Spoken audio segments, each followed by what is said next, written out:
ప్రియులారా, మన ప్రభు అయిన యేసు క్రీస్తు నామంలో మీకు శుభోదయం.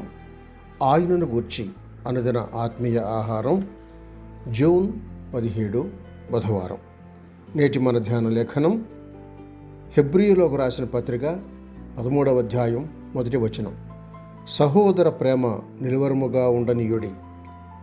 వ్యాఖ్యానాంశం సహోదర ప్రేమ 2వ భాగం. వ్యాఖ్యానాంశం సహోదర ప్రేమ 2వ భాగం. నిన్నటి దినాన సహోదర ప్రేమకు పునాదులు అని 2 అంశాలు చూసాం.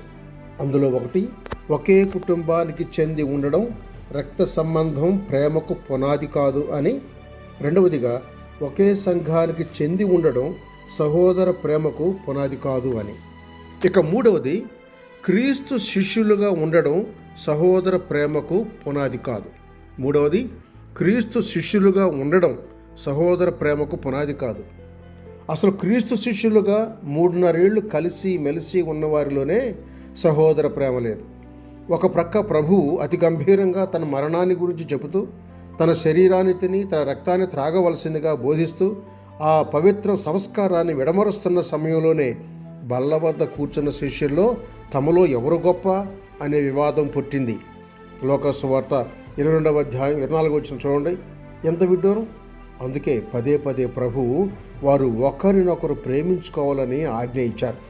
అపొస్తలుడైన పౌలు కూడా రోమాపత్రిక 12వ అధ్యాయం 10వ వచనంలో సహోదర ప్రేమ విషయంలో ఒకనియందొకడు అనురాగము గలవారై ఘనత విషయంలో ఒకరినొకడు గొప్పగా ఎంచుకొనుడి అని ఉద్బోధించాడు.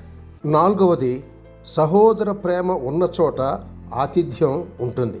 4వది, సహోదర ప్రేమ ఉన్న చోట ఆతిథ్యం ఉంటుంది. సహోదర ప్రేమ నిలువరముగా ఉండనీయుడి, ఆతిథ్యము చేయుట మరొకడి, దాని వలన కొందరు ఎరుగయే దేవదూతలకు ఆతిథ్యము చేసిరి అని మొదటి వచనంలో చూస్తున్నాం. ఆతిథ్యాన్ని క్రైస్తవులు ఎన్నటికీ విస్మరించకూడదు. క్రొత్త నిబంధన కాలంలో ప్రభువు సువార్త కోసం బయలుదేరిన సేవకులు ఊరూరా తిరుగుతూ సువార్త ప్రకటిస్తూ ఉండేవారు. ఆ కాలంలో అన్ని ఊళ్ళలోనూ సత్రాలు, పూటకూళ్ళు, ఇళ్ళు ఉండేవి కాదు కదా. ఆ ఊర్లో విశ్వాసుల గృహాలు ఏమైనా ఉంటే ఆ గృహాల్లోనే వారి బస. ప్రభువు తన శిష్యులను పంపిస్తూ ఇచ్చిన ఆజ్ఞ కూడా ఇదే. మత్తయి సువార్త 10వ అధ్యాయం 9 నుండి 14 వచనం చూడండి. సువార్త ప్రచారాన్ని బయలుదేరిన వారు క్రైస్తవేతరుల దగ్గర ఎలాంటి సహాయం తీసుకోరు.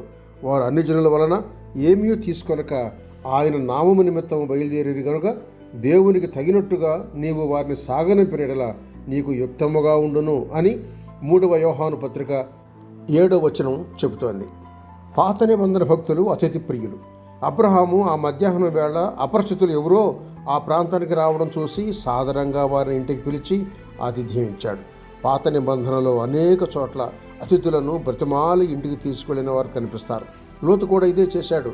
ఆదికాండం 19వ అధ్యాయం మొదటి 3 వచనాలు చూడండి. ఇప్పుడు ఆ అపరిచితులను మిక్కిలి బలవంతం చేశాడట. వీరంతా తమ అతిథులు ఎవరో తెలియకుండానే వారిని చేర్చుకున్నారు.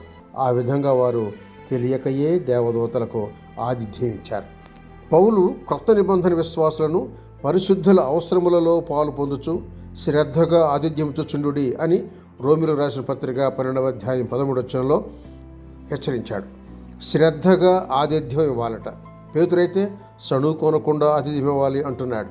ప్రేమ అనేక పాపముల కప్పును కనుక అన్నిటికంటే ముఖ్యంగా ఒకని ఎడల ఒకడు మిక్కిటమైన ప్రేమ గలవారై ఉండుడి అని మొదటి పేతురు పత్రిక 4వ అధ్యాయం 8వ వచనం చెబుతుంది.